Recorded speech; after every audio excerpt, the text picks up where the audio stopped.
Hi everybody, welcome to my channel Soccer with Gus, where we talk about the new revolution, soccer, and a lot of other stuff. And this week we're gonna be talking about the New England Revolution lost to New York City last Saturday. Um, what's going on with the team, Kyle Porter, and what's ahead of us. So thank you for joining me. I hope you like. I hope you subscribe to my channel, and there's a lot of content coming in. Uh, so let's talk about the Dreaming Evolution. I know it's a tough loss, a tough week. I have my notes in here with me. A lot of things, a lot of numbers that I'm going to be throwing around, even though I'm not the biggest fan of numbers, but um, and all those stats, I know there's a lot of people that like it. I'm not the biggest fan, but there's some numbers that can illustrate what's been going on with the New England Revolution recently, and also try to find a solution for it. Right? I know it's pretty hard. Actually, it's a very weird situation. It's not uncommon when we talk about the New Revolution. They do have some hard spells most of the times, but it is a situation that nobody was expecting, especially after you sign 15 new players to your squad. Um, let's start talking first about the game, the last Saturday's game. New York City wins 2-1 against Revs. They finally find their first goal after a bad cross from Brandon Bay, which ended up going to Thiago Martins, a Brazilian center back, and he kind of puts into his own net, giving the Revolution their first goal of the season, own goal, but their first goal of the season. You could see in the faces of the players a little bit of relief. I think because it was an own goal, the pressure stood for them. So it's kind of a weird moment right there where you get your first goal, you're happy for it, but at the same time, you haven't actually scored a goal, which is confusing. First things first, I just want to talk about the lineup. Ivacic, Brandon Bai, Ceballos, Fofana, Sands, Yu, Yusuf Poster, Hill, Ganago, and Maxi Urruti. Coming into the week, I knew that Maxi Urruti was going to start the game, and he actually spoke at a press conference, which was also a pretty good sign that he was going to start. But coach drops Langoni out of the lineup and brings Matt Poster back. And if you guys read the article I published on Pitch Side this week of a few ways that the Revs can play without Campana, um, that was one of the formations that I listed, where you could either have a 4-4-2, which is how they line up, and then drop one of these wingers, which haven't been performing, and then put another center mid or either center back and play full counter or still try to have some possession. Um, I like the lineup. I like the lineup that was chosen. I even talked about it on Twitter today that if there's one thing I like about Porter that's different from Bruce Arena is that he goes game by game. He has his team, he has his guys, but every game is gonna analyze what's the game asking for and he's gonna make changes. So far I don't think he had the same 11. Maybe the first 2 weeks, he had the same 11 on the field. And he's gonna change game by game. For example, they're gonna play New York Red Bulls next, and the high pressing style from New York Red Bulls might ask a little bit more from certain type of guys that are more used to it than other players. So we're gonna have a different lineup against New York Red Bulls as well. I don't think it's gonna be the same team. So that's something I really like about him. He's gonna go and he's gonna analyze game by game, and he's gonna pick his players. Um, Nothing to say much about the defense again. We'll talk about that in a little bit, but uh, I mentioned today on my social that we need, not we, the team, of course. I don't speak for the team. I'm not a part of the team. Needs to go after a left back. And I was talking to a friend of mine, and he said, "Oh, Sens had a good game," and I was like, "I don't think so." And then I also went to see other people's reaction, and again, Will Sens had not had impact in the game. He had a few good moments, offensively especially, but I can remember a game, yeah, that he has made a significant impact that helped the team win. Of course, the team hasn't won a lot recently, so it's kind of hard. But you trade a guy like DeJuan Jones that was a game changer sometimes, and a guy that was actively participating in being a game changer, and then you bring in Will Sands, which everybody says has a lot of talent. I just haven't seen it yet. I don't think he's been nearly good enough to be the starter. A lot of people talk about Peyton Miller, which is a great talent with a lot of potential, but he's still raw, and he does have a large injury history for a guy that has been a pro for a year. So Sands might be the only flaw in the lineup. And then he went up with Ganago and Ruti up top. I'll say again, I know I've been seeing that a lot. If you combine those two guys up front, they haven't scored a goal in almost 2 years. So when you look at the criteria of who you're signing, how can you sign a striker that hasn't scored a goal in 2 years? And then Ganago has a chance in the first half where Calzil puts him in a spot, and he has the worst shot of the season so far. Like he's faced with the goalie, and then just a weak shot with his right foot, and that explains a lot why he hasn't scored since June 3rd of 2023. Uh, so yeah, the Revs were in some spots this past game, but they weren't able to finish. Carzil had a good game. Ruti said something on last Thursday that it's hard for Carlos to understand new players, and he still got to figure out the new players accepting or not. It's only 4 games with him and Ganago. It's only 3 games with him and Urruti plus preseason with you. So he's still got to figure out a little bit of the players, of how they're going to act and how they're going to be on the field, where they're going to be on the field. So, but he still had a good game. He does have the best foot mob rating of all 4 games combined with a 7.1. Yusuf has the second best rating of 7.0, if I'm not wrong. So players that have been here for a while. Yusuf was actually the best player in the game for the Revs, in my opinion. So you see there's some positives. You see there's guys like Carlos still playing pretty well, even though they're not scoring, but he's been helpful. And there's a lot of Carlos Lander in the timeline and people talking about it. And there's a huge side of fans that want him gone. I understand, but I completely disagree with him. What else? What else? Ceballos and Fofana, I don't think they had any fault. They actually been playing pretty well. I still having mixed thoughts about Brandon Bai. I do think Eli Fingal has shown a little bit more in this beginning of the season.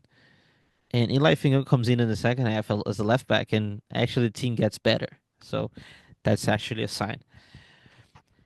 Talking about uh, offense and pure offense, the team hasn't been able to find that, and it looks to me that the team has no idea what's going on offense. The team, they get the ball, and especially on a smaller field, because when you play Columbus, you could see the Carlos was trying to reach Langoni over the wingers, over the defense, and trying to get the ball close to the wings. And you see the team had some idea, and then when they go and face New York City in a smaller field, you could see they were a little bit lost of what to do, especially because Langoni wasn't on the lineup, deservedly so. Because from the offense is probably the guy that has least performing. Him and Campana, but Campana doesn't get as many touches as Langoni does.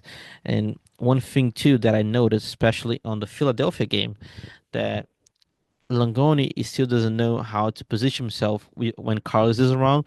So sometimes they get into each other's lanes and they get into the same position. So they're like very close to each other and not giving a pass option or a play option or a run option or whatever you want to call it. So he's still got to figure out how to play with Carlos. And when you have a guy good as Carlos, the other players have to learn how to play with him. And it is sometimes it is hard because Carlos is everywhere. So you got to get adept to that. Um, 2-1, that's an own goal, and then they concede twice which was definitely not shocking. A nice scissors kick after Ivacic rebounds, which he had no fault in that. Ivacic has been playing pretty well, actually. Um, Ball possession, the Revs finished with 54%, um, which isn't bad. Of course, they had the ball a lot, especially in the final minutes, which makes up for that number. They have a 0.46 xG. I don't like xG a lot. That's not one of the stats that I like to use. Uh, but it goes well with the lack of creation. From this team, 7 shots in total, 1 shot on target, and that's my biggest talk right now. They had 0 shots on target in the second half. And that's why I say that you bring guys like Noel Buck and guys like Ruti did a little bit of that in the first game, or in the last game. And if you guys are not being able to carry the ball into the net, start shooting for outside. I think the guys have been having way too many touches in front of the box. They having horrible decision making sometimes. They like to get the ball into to almost to the goal line to cross it. So like just be a little bit more bold, a little have a little bit more of a like selfishness. I think someone said it. Have a little bit more selfishness, and try to shoot and try to carry the ball and do your own thing. At this point of the season, I don't think I'm gonna complain a lot if you get a ball from like 30, 35 yards and try to shoot it and at least try to get a rebound out of it, like a corner or something like that, which hasn't been happening. Um, I honestly remember like very few shots. Like Carlos had won this game. He also had another one that was pretty close last game. Ruti had a good one from outside the box as well. I was looking at the I was looking at the map the other day. I don't think the Revs had like a pass or two. Someone hasn't even touched the ball inside the six just yet, which is surprising, but it's not something that you want to see. So that's it. Revolution loses again. Let me just open. I want to open the standings in a little bit for MLS, and New England Revolution's 14th, 4 games, only 1 point, and they have a goal differential of -4. Um, Talking about this game as well, but in general, um, last press conference, I asked Clip Porter about his defensive set piece and the idea behind it, and also the long throw-ins. And he didn't want to say on camera. He told me off record, so I could have a better understanding of the set piece approach that he had, and mainly the set piece coach. And I don't think that was asked directly to him during the post game conference this Saturday, but he talked about it like he said we've been spending more time than everybody else in the league working on set pieces, and now we're -2. So they haven't been efficient, and I actually felt some kind of disconnection between him and the set piece coach that they signed from Brentford. Esteban, I forgot his name. I'm gonna have to go look for it real quick. But I felt there's a disconnection there. I don't think Porter asked for a set piece coach. I know for a fact there's some things that he might not agree with, uh, and the team has still to find that balance. So that was just an interesting quote to me on the press conference from the many that he gave us. That I felt that he is not in cohesion with his set piece coach just yet. I don't know what's the relationship. I don't think I've ever noticed the set piece coach in the practice I've been. I don't know him well enough to talk about it.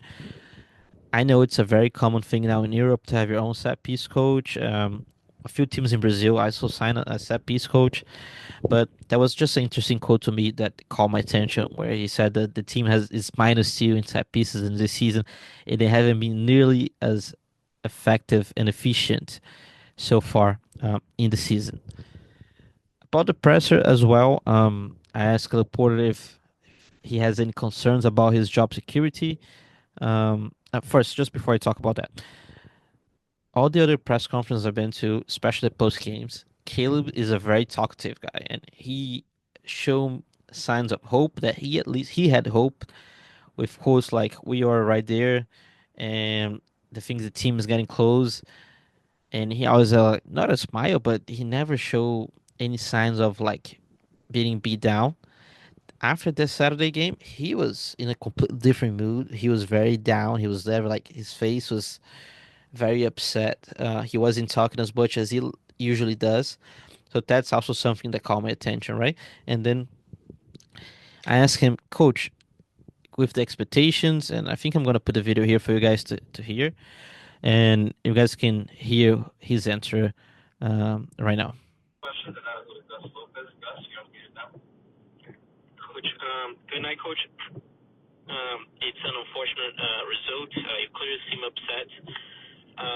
And with those recent performance and with the expectations that come with your role, do you have any concerns about your job security going moving forward? I don't think about that. I think about improving my team. Of course, anytime you lose, you're upset. I'm always upset when we lose. Just like the players are always upset when they lose. So that's nothing abnormal at all. So you guys just heard what he said.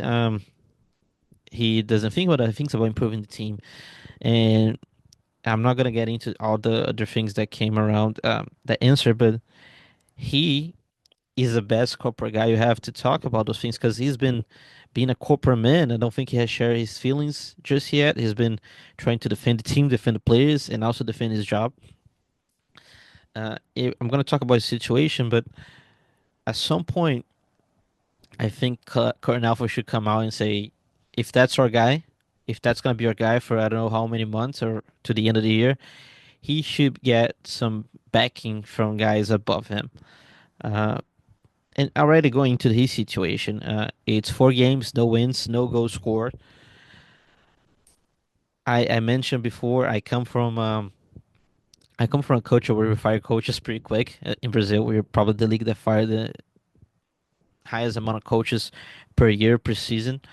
In MLS is a little bit different, right? Of course, you don't want to fire your head coach after 4 games, and that's something that coach disagrees with, and he talked about that publicly, and I know he's talked about it in multiple occasions as well. He doesn't think it's fair to compare and put into the conversation last year, and I completely disagree with that. That was a good squad they had last year. That squad was not supposed to be one of the worst teams in the history of the league, not with that roster. And now you change those guys, you change the personnel, and you're still one of the worst teams in the league. So there's an issue going on, and from the outside looking in, I think the players still haven't hasn't understand what Caleb Porter wants, and maybe with a high chance of being it, there's a system issue. There's a tactical issue. The players are not fit to play in those systems. Maybe the players are not comfortable with that system, and maybe we should be looking at a change. If that changes head coach, okay. If that changes what they do on the pitch, okay as well. Um, he has pretty good ideas. He's a great guy to talk to. I think the locker room respects him, uh, and he knows what he wants. He knows what the personnel he wanted. He got the guys that he wanted, but there's something not clicking. And the issue for me is, okay, when it's time to actually go after him for his results, which I think it's already time, or do we still need to give him more time to get the players and the system to gel? Is it 2 months not enough? Those guys been together since January 13th, if I'm not wrong, down in Florida. So I think that's enough time to at least score a goal. At least score a goal. So that's something that we got to be looking at. I know this week they're back on practice. Sometimes teams get some days off because of the FIFA international window, but those guys are going to be practicing on Tuesday. Um, him and Coronel and probably Brian Milano are going to have a conversation. That's not information, but that's for sure. They got to sit down and talk. The players got probably going to sit down and talk between themselves. and have an all players meeting. I believe that's what's going to happen. That's not an information. That's just what I assume will happen because that's the minimum they have to do right now. And they gotta either decide between themselves as, hey, maybe that's not the project. Maybe we want to go a different way, or the players gonna say to each other, maybe we got to take more accountability and start playing better. Uh, and then the both parties, both players and both higher ups and coach gonna have to get together and find a solution for the team. Do I think he's gonna get fired? Definitely not right now. Do I think he gets fired after New York Red Bulls game if they don't win? Absolutely not. They're gonna give him time because either it would look very bad in the team because it would be a waste of a preseason. Gonna look bad on Coronel, and it's definitely not a guy that the fans want to have around. And of course, look back in Brian Bilal as well, who I believe has been doing a great job in regards to other stuff, not football related. All right. So that's what's gonna happen this week. They're gonna have a lot of conversations. They're gonna have a lot of practice. Knowing how hard Coronel, Coach Cub is on his players, they're gonna probably work their ass off this week, and then they're gonna see. We're gonna see what happens. The only way Coach Kelly Porter gets fired within March is if they get blew out by New York Red Bulls. That's the only way. They get like a 4-0, a 3-0, something embarrassing. That's the only way he gets fired. Otherwise, if it's a 1-0 loss, if it's a 2-1 or something like that, they're gonna maintain him at least until May. I said in one of my videos, I think April is the cap, at least for me. But with the way the team has performing and no signs of improvement whatsoever throughout those 4 games, the team hasn't got better on offense. Of course, defense they start playing pretty well. You know, they conceded two against Philly. Now they conceded two against New York City, and offense hasn't looked better. They actually look worse. They look like they had no ideas against New York City. So if they show some signs against New York Red Bulls, even though they lose the game, and then he might get some more time and getting to May probably, which was what happened with Bradford. But the situation is not looking good for him right now. I do like him. I do like he's a nice guy. He understands ball, that's for sure. He knows ball. He knows how to coach in MLS. But things haven't been working for him. It's probably most of his fault. But the Coronel has some fault too. And Porter inherited a lot of BS from what happened in 2023. I believe some players were not happy in the beginning of the season, and that's probably one of the reasons a lot of players didn't come back for 2025. So basically, he has his personnel. I was looking at the interview he gave Channel 5 at the beginning of the year. He's saying he has the players that he wanted. So he got his personnel.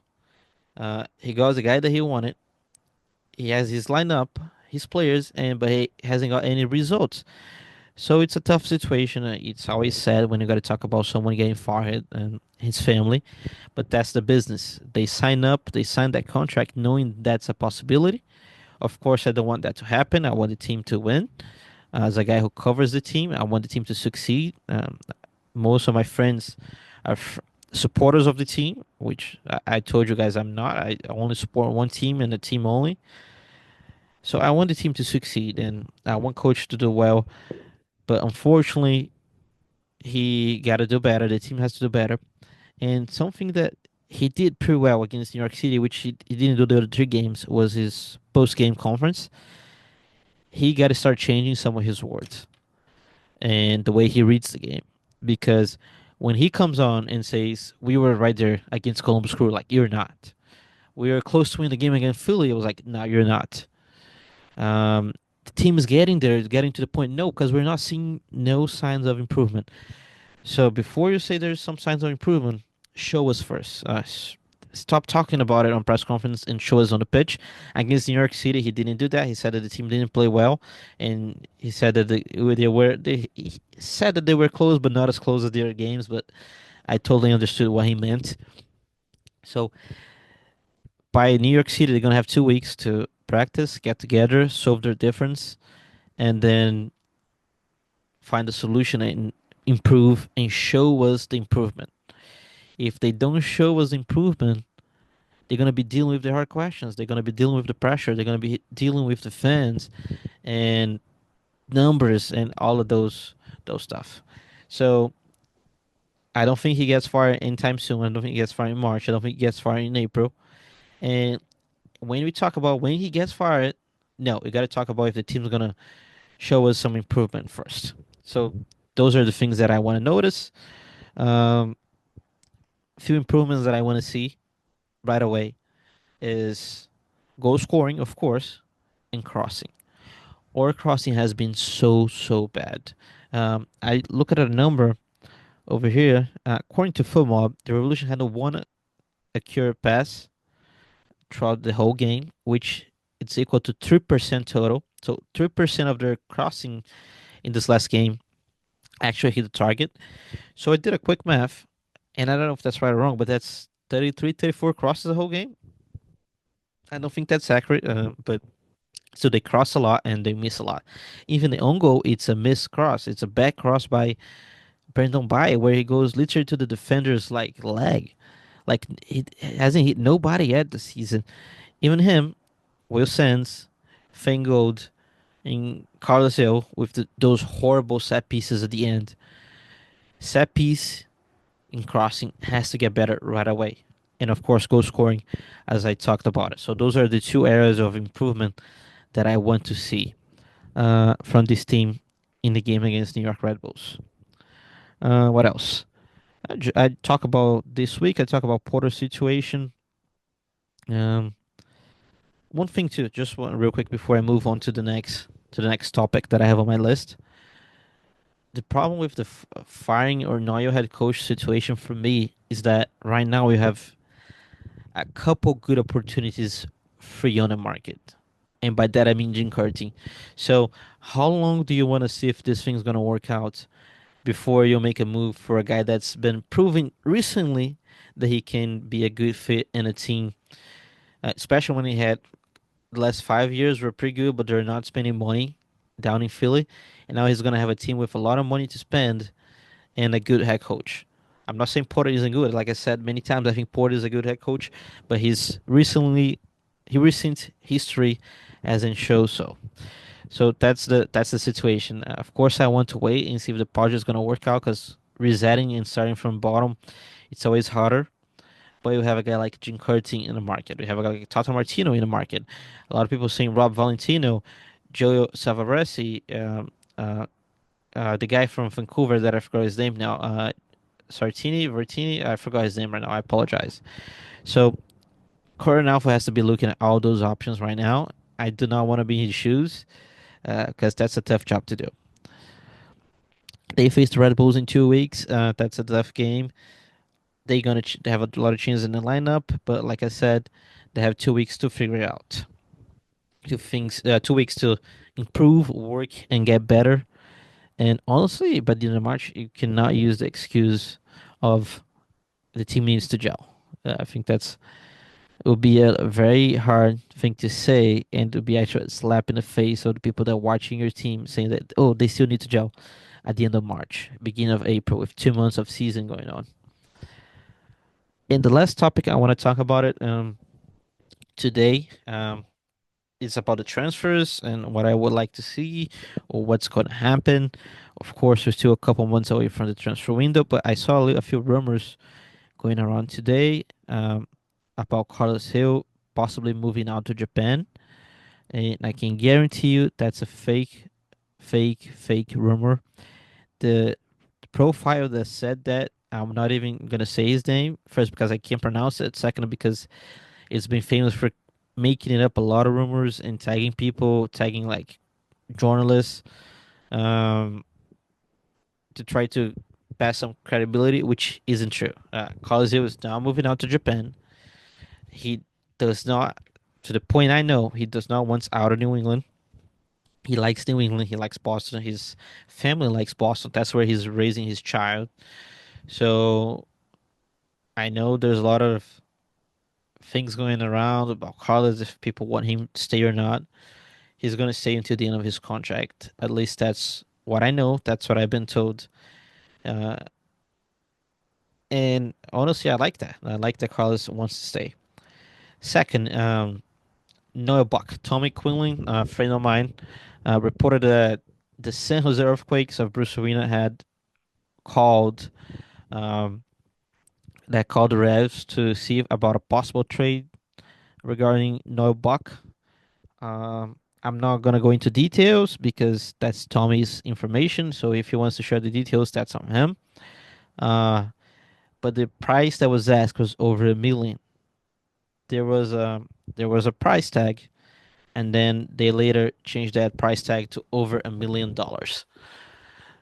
Right now, I don't think that's gonna happen. I don't think Noah Buck wants to go to San Jose. I think he wants to go back to Europe. I know his group has been trying to move him back to Europe and trying to find opportunities, but it's kind of hard when he's not playing. So if there's a chance he goes to San Jose, it's because it's gonna be guaranteed as a starter or somewhere like the first guy off the bench. But right now, I think 1 million is a lot for him, especially on a trade. I don't even think the San Jose has that type of money right now after the amount of money they spent in this past season, off season. So Neubuck should stay in the Ring Revolution at least into June. That's one of the moves that we could see happening in July, where Neubuck finds another team in Europe, it gets sold, or even that trade. One of the reasons I think the price tag for Neubuck is so high right now is because when you look at the bench, you don't have nobody that can do what he does, or because they don't have a lot of numbers in the bench, especially for that position. I think the Revs have been very short sight in the bench. Well, they might have the numbers per se, but they don't have a lot of guys that can put a trust or like. And we notice that when there's a player that he doesn't like or he doesn't trust, that guy is probably not gonna play. So that's something to have an eye on for July. Um, and just looking at the needs and what I've been seeing so far, we have to talk about Ignatius Ganago. Um, he has not been up to the standards. As a friend of mine said, that's a low risk transfer because you buy him you don't buy him, you loan him for like 6 months, and then there's a certain criteria that he got to hit to trigger a buy clause, and then make him a designated player. Nothing on him so far has shown me that he's a designated player. Actually, the opposite. I think Ganago is a pretty fast guy. He gets on the ball. He wants the ball, but his decision making so far to me has been a huge disappointment. His shooting and his decision making have been a huge disappointment to me. And I'll give a few examples. He gets into the box, and then one more touch before crossing, or he is going 1v1 against the keeper, and then decides does a cutback and then loses the ball, and then he gets into the box, and then shooting isn't great, and he's not his creation isn't great. So I understand it's a lower risk, but how can you sign a guy again that hasn't scored since 2023 to be possibly your DP? So what's gonna happen now? And that's a huge question. Is to trigger the buy clause, he got to play at least 60% of games. Is that 60% of the games until July? I know they have an option to extend the loan until December, if I'm not wrong. Is that 60% of the games until December? So what's the idea? We don't know, so that's kind of hard to actually make the math right now. But what if it's until July? Do at some point of the season we just stop playing him and then you get one man down? So what's the idea over there? I like I said, I don't understand. The criteria for at least loaning him is still very confusing. I know he probably has a lot of potential on film, and they wanted to get that gamble on him to have him at least until July. But it's still very hard to understand how can you sign a guy that hasn't scored in about almost 2 years, a little bit over 650 days, if my math is not wrong. I just don't understand. I think that's a bad signing all along. Of course, he had a good game against a USL opponent, and then everybody thought he was the new king. But that's one of the guys that need to show up the most if he wants to stay in New England. If he doesn't want to, just don't play the rest of the games. Play until you can, and then go back to League One and be happy. And thank you for your service. So that's the situation with Ganaga right now. He showed some highlights, but nothing that makes me believe that he's a designated player type of guy, and that opens a DP slot for the Revs to sign in the summer window, or if they want to go the U22 route, which some people like. I personally don't have a argument against, but I do have a preference for having three main DP guys um, in your roster. So that's pretty much it. That's my video. It was a little bit longer because it's talking about a lot of things, not only the game, just a summary of everything. I think Poor is on a very tough situation. He gonna have to show a lot of improvement if he wants to stay in his job. Um, there's a lot of discussion if he should stay or not. I don't think it's the right time just yet to fire a head coach, but I don't like if you make the change so late that you don't have time to recover. So Carnalfo has a lot of ways he can go, and the New Revolution 2025 season is in Carnalfo's hands. I don't know if you trust him or not, but I don't think that's a good spot to be right now. So thank you for watching. Thank you for reacting, engaging with me on social media. I hope you like. If you liked, just give me a like under. If you want to subscribe, subscribe too. I'm trying to post at least one video a week. I know it's kind of hard for me because my schedule has been pretty tough recently, but I appreciate you for watching. Until next video.